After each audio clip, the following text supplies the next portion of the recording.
The City of Buchanan's transformative infrastructure project is in full swing. Sanitary sewers, storm drains, and water mains are being replaced beneath the city streets, funded by USDA and MDOT.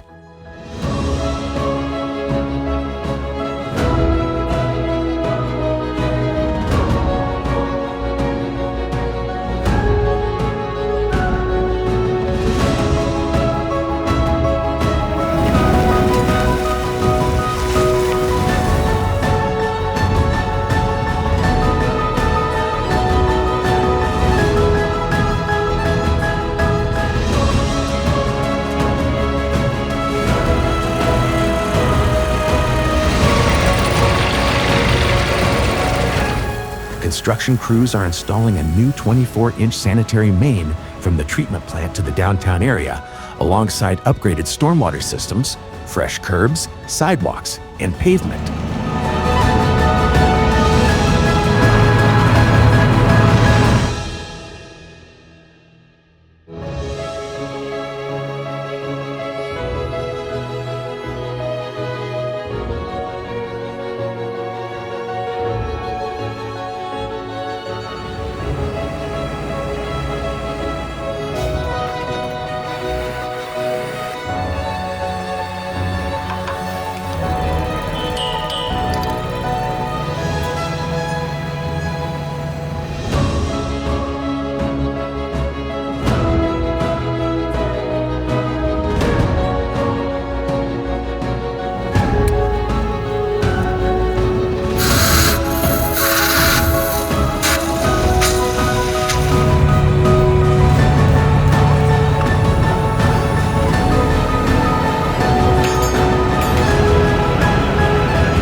Scheduled for completion in fall 2025, this project will bring improved infrastructure to Buchanan's heart.